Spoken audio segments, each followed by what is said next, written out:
అందరికీ నమస్కారం. మన భగవద్గీత ప్రయాణంలో ఈరోజు మనం ఒక చాలా ముఖ్యమైన చాప్టర్ దగ్గరికొచ్చాం. 4వ అధ్యాయం జ్ఞాన కర్మ సన్యాస యోగం. ఇది కర్మ యొక్క అసలు రహస్యాన్ని, దాని బంధం నుండి ఫ్రీ అయ్యే దారిని మనకు చాలా క్లియర్గా చూపిస్తుంది. అసలు కర్మ అంటే ఏంటి, మరి అకర్మ అంటే? ఈ ప్రశ్నలు మనందర్నీ ఎప్పుడో ఒకప్పుడు తొలిచేస్తూ ఉంటాయి గదా. ఈ అధ్యాయంలో శ్రీకృష్ణుడు ఈ చిక్కుముణ్ణి విప్పుతూ మహాజ్ఞానుల్ని కూడా కన్ఫ్యూజ్ చేసిన ఈ సీక్రెట్ని మనకు రివీల్ చేస్తాడు. రెడీగా ఉండండి, ఎందుకంటే మనం ఇప్పుడు కర్మ లోతుల్లోకి వెళ్లబోతున్నాం. ఈ చాప్టర్ స్టార్టింగే చాలా ఇంట్రెస్టింగ్గా ఉంటుంది. శ్రీకృష్ణుడు చెప్తున్న ఈ జ్ఞానమేదో కొత్తగా చెప్తున్నది కాదంట. ఇది ఎప్పటినుంచో ఉన్న సనాతనమైన శాశ్వతమైన జ్ఞానం. కాని కాలం గడిచే కొద్దీ అది మరుగున పడిపోయింది. కృష్ణుడేమంటున్నాడంటే, ఈ పవిత్రమైన యోగాన్ని మొట్టమొదట తాను సూర్యభగవానుడైన వివస్వనుడికి చెప్పాడట. ఆయన నుంచి అది మనువుకు, తర్వాత మనువు నుంచి ఇక్ష్వాకు మహారాజుకు చేరింది. చూశారా, ఇదొక గురుశిష్య పరంపర, ఒక డివైన్ చైన్ లాంటిదనమాట. సరిగ్గా ఇక్కడే అర్జునుడికి మైండ్లో ఒక లాజికల్ క్వశ్చన్ వస్తుంది. కృష్ణా, నువ్వు నా కాలం వాడివి, నాతో పాటే ఉన్నావ్. సూర్యభగవానుడు ఎప్పటివాడో, మరి నువ్వతనికి జ్ఞానాన్ని ఎలా చెప్పగలిగావ్? ఈ ప్రశ్న ఒక డీప్ స్పిరిచువల్ సీక్రెట్కి డోర్స్ ఓపెన్ చేస్తుంది.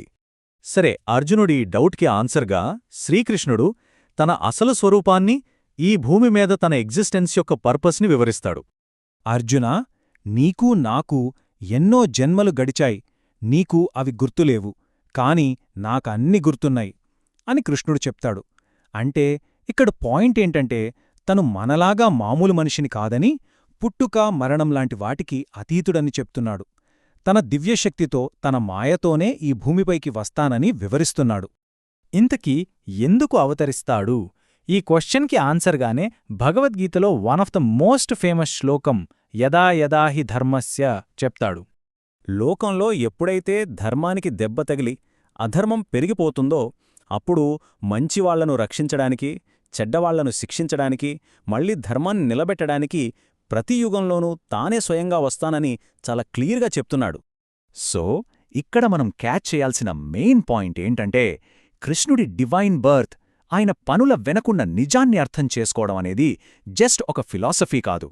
అది మనల్ని రీబర్త్ సైకిల్ నుంచి బయటపడేసే ఒక డైరెక్ట్ దారి. సరే, ఇప్పుడు మనం ఈ చాప్టర్ యొక్క కోర్లోకి వెళ్దాం. అసలు కర్మ, అకర్మ, ఈ సీక్రెట్ ఏంటో చూద్దాం. పెద్ద పెద్ద జ్ఞానులను కూడా కన్ఫ్యూజ్ చేసిన టాపిక్ ఇది. కర్మలో అకర్మ, అకర్మలో కర్మ వినడానికి కొంచెం కన్ఫ్యూజింగ్గా ఉంది గదా. కృష్ణుడేమంటాడంటే, దీన్ని అర్థం చేసుకున్నవాడే నిజమైన జ్ఞాని. ఉదాహరణకు, ఒక సర్జన్ చాలా కాంప్లికేటెడ్ ఆపరేషన్ చేస్తున్నాడు అనుకుందాం. బయటకు చూస్తే చాలా పెద్ద పనిలో ఉన్నాడు, కాని లోపల మాత్రం చాలా ప్రశాంతంగా, ఫలితం మీద ఆశ లేకుండా కేవలం తన పనిమీదే కాన్సంట్రేట్ చేస్తాడు. అదే కర్మలో అకర్మ. ఈ పారాడాక్స్ని ఎవరైతే అర్థం చేసుకుంటారో వాళ్లే నిజమైన యోగులు. వాళ్లు ప్రపంచంలో అన్ని పనులు చేస్తూ కూడా వాటికి బందీలుగా ఉండరన్నమాట. అయితే అలా లిబరేట్ అయిన వ్యక్తి క్వాలిటీస్ ఎలా ఉంటాయి? వాళ్లు ఏ పని చేసినా పర్సనల్ గెయిన్ కోసం చూడరు. వాళ్ల కర్మలన్నింటినీ జ్ఞానమనే ఫైర్లో కాల్చేస్తారు. ఎప్పుడూ హ్యాపీగా, సంతృప్తిగా ఉంటారు. బయటి విషయాల మీద డిపెండ్ అవ్వరు. మైండ్, సెన్సెస్ అన్నీ వాళ్ల కంట్రోల్లో ఉంటాయి. అసూయలాంటి ఉండవు. సక్సెస్ అయినా, ఫెయిల్యూర్ అయినా ఒకేలా తీసుకుంటారు. వీళ్లే అన్నీ చేస్తూ కూడా ఏమీ చేయని వాళ్ళు అంటే. ఇప్పుడు కృష్ణుడు ఈ కాన్సెప్ట్ని ఇంకాస్త డీప్గా తీసుకెళ్తాడు. మనం చేసే ఏ పనినైనా సరే ఒక పవిత్రమైన యజ్ఞంగా, ఒక ఆఫరింగ్గా ఎలా మార్చుకోవచ్చో చూపిస్తాడు. చూడండి, యజ్ఞమనగానే మనకు గుర్తొచ్చేది హోమం, అగ్ని. కానిక్కడ కృష్ణుడు చెప్పేది వేరు. ఎలాంటి ఫలితాన్ని ఆశించకుండా మన అహంకారాన్ని వదిలేసి నిస్వార్థంగా చేసే ప్రతి పని యజ్ఞమే. ఒక్కసారి ఆలోచించండి, ఈ ఒక్క ఐడియా మన లైఫ్ని చూసే విధానాన్ని, మనం చేసే పనుల వాల్యూని కంప్లీట్గా మార్చేస్తుంది. ఈ యజ్ఞాలు కూడా చాలా రకాలుగా ఉంటాయి. మన దగ్గర ఉన్న ధనాన్ని దానం చేస్తే అది ద్రవ్యయజ్ఞం. కఠినమైన తపస్సు చేస్తే అది తపోయజ్ఞం. ప్రాణాయామం ద్వారా మన శ్వాసను కంట్రోల్ చేయడం కూడా ఒక యజ్ఞమే. శాస్త్రాలు చదివి జ్ఞానాన్ని సంపాదించడం జ్ఞానయజ్ఞం.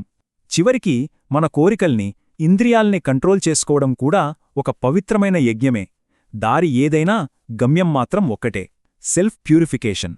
సో ఇవన్నీ మనల్ని ఎక్కడికి తీసుకెళ్తున్నాయి? ఈ అధ్యాయం యొక్క గ్రాండ్ ఫినాలేకి, అదేంటంటే మనం ఏ కర్మ మార్గాన్ని ఫాలో అయినా చివరికి అవన్నీ దివ్యజ్ఞానాన్ని పొందడంలోనే ముగుస్తాయి. కృష్ణుడు చాలా క్లియర్గా చెప్తాడు, మనం డబ్బుతో వస్తువులతో చేసే యజ్ఞాలన్నిటికన్నా జ్ఞానయజ్ఞమే గొప్పది అని. ఎందుకలా? ఎందుకంటే మనం చేసే ఏ పనైనా దాని రిజల్ట్ అయినా ఫైనల్గా జ్ఞానంలోనే కలిసిపోతుంది. దీని వివరించడానికి ఒక పవర్ఫుల్ ఎగ్జాంపుల్ చెప్తాడు. మండుతున్న నిప్పుకట్టెల్ని ఎలాగైతే బూడిద చేస్తుందో అచ్చమలాగే జ్ఞానమనే అగ్ని మన కర్మ బంధాలన్నింటినీ కాల్చి బూడిద చేసేస్తుంది. చూడండి, మన కర్మల నుంచి బయటపడటానికి ఇంతకన్నా గొప్ప మార్గం లేదు. అందుకే అంటాడు, ఈ ప్రపంచంలో జ్ఞానం కన్నా పవిత్రమైనది, గొప్పది ఇంకేదీ లేదు అని. ఎంత పెద్ద పాపం చేసినవాడినైనా సరే ఈ సంసార సాగరం దాటించే సేఫ్ బోట్ ఆ జ్ఞానమే. అందుకే ఫైనల్గా కృష్ణుడు అర్జునుడికి ఇచ్చే కమాండ్ పారిపొమ్మని కాదు, అదొక పవర్ఫుల్ కాల్.